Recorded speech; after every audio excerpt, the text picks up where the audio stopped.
Advogado Renato Ribeiro de Almeida, ele que é especialista em direito eleitoral. A gente fala sobre a PEC da imunidade que está sendo votada, está prevista para acontecer a votação hoje no Congresso Nacional. Eu já chamo então agora a Renata Agostini para participar da entrevista. Renata, sua pergunta.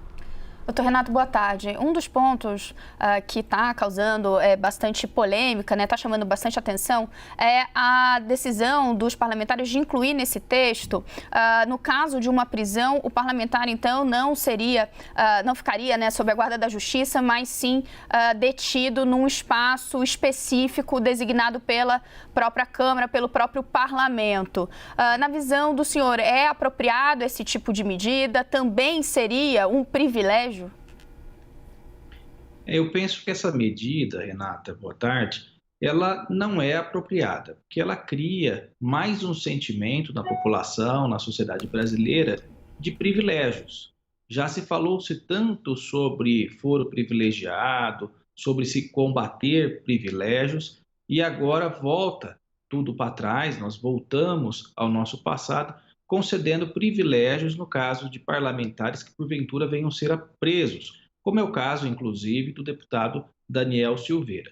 Então, é uma questão bastante chata, e, inclusive, essa PEC ela tem outros pontos que são bastante questionáveis, vamos dizer assim, como é o caso, inclusive, da interferência da própria lei da ficha limpa. Logo no começo, se pretende alterar, sem que se deixe isso muito claro para a população, a própria lei da ficha limpa.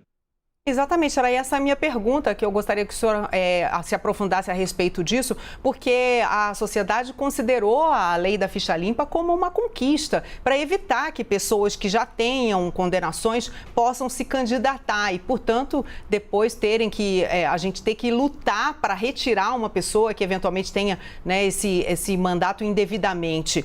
O que o senhor acha dessa modificação, então, com relação à lei da ficha limpa? Essa modificação ela está bem sutil nessa proposta de emenda à Constituição.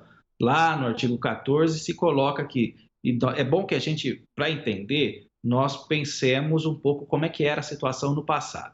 Todos nos lembramos que muitas vezes o deputado ele era processado no Conselho de Ética, ou então o senador no Conselho de Ética, na Comissão de Ética da Câmara ou do Senado. Daí, às vésperas desse processo ir a julgamento pelo plenário, em que ele poderia ter o mandato cassado, o sujeito simplesmente ia lá e renunciava ao próprio mandato, dizendo, olha, não quero mais ser, estou renunciando, e o processo era arquivado e morria por aí. A lei da ficha limpa, ela avança dizendo, olha, se o parlamentar já tem contra si uma representação no Conselho de Ética, como, por exemplo, quebra de decoro parlamentar, que é o caso do deputado Daniel Silveira. E esse parlamentar, sabendo que pode perder o mandato, vai lá e renuncia, também, nesse caso, hoje, com a lei da ficha limpa, o sujeito se encontra inelegível, dizendo, olha, ele só está querendo encontrar uma forma de fugir dos problemas. Com essa PEC, isso volta tudo para trás. A pessoa pode renunciar, então imagine, o deputado Daniel Silveira renunciaria ao mandato dele nesse momento e voltaria a ser candidato em 2022 sem nenhum problema, já que há contra ele já um processo por quebra de decoro parlamentar. Zera a vida, né, Renata? Doutor Renato, a gente fala muito sobre o timing da discussão desse projeto, que não é o ideal, o país com diversas urgências, mas analisando o que tem aí nessa proposta que o senhor já se debruçou, há algum aspecto que o senhor entende que é meritório, que seria um avanço, de fato, caso o parlamento aprove? Eu penso o seguinte, o assunto da imunidade parlamentar é um assunto caro e importante a todos os brasileiros. Isso faz parte, é um pilar da democracia, porque o parlamentar ele tem que ter direito a expressar as suas opiniões. E nós vivemos recentemente um regime militar que isso não acontecia com a abertura que nós temos hoje. Então é importante que o parlamentar tenha consigo a possibilidade de manifestar as suas opiniões, as suas ideias, até porque ele representa um setor importante da sociedade.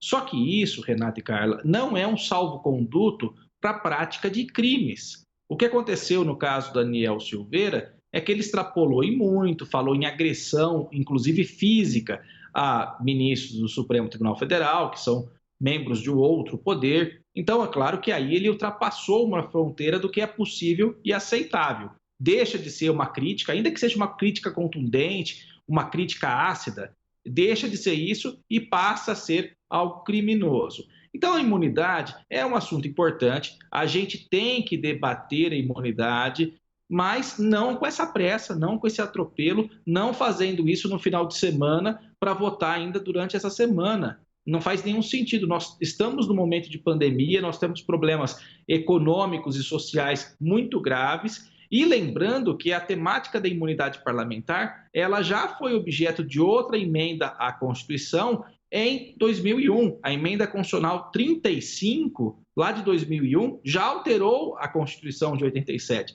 Então, quer dizer que há 20 anos nós já falamos disso numa Constituição que é mais longa. Então, sempre que tem um problema, que um parlamentar é preso, cria-se essa discussão, dá a impressão que o Congresso Nacional, na verdade, está tentando si próprio blindar os seus membros para eventuais problemas. É claro que nós podemos discutir se há excessos. Eu até concordo que em alguns casos de busca e apreensão em gabinetes de parlamentares, algumas atividades espetaculares por parte da polícia, por parte de alguns membros, isso não é muito legal numa democracia. Mas não é, volto a dizer, um momento de se fazer uma blindagem, se discutir tão rapidamente um assunto de imunidade, porque, é claro, a população e muita parte do pessoal do próprio direito, dos estudiosos do direito, entendem isso como uma tentativa totalmente infeliz de gerar impunidade, ou pelo menos a sensação de impunidade. Muito obrigada, doutor Renato Ribeiro de Almeida, advogado de Direito Eleitoral, membro da Comissão de Direito Eleitoral da OAB de São Paulo, pela sua participação aqui conosco no Visão CNN. Uma boa tarde. Boa tarde a todos da CNN e a você, Carla e Renata.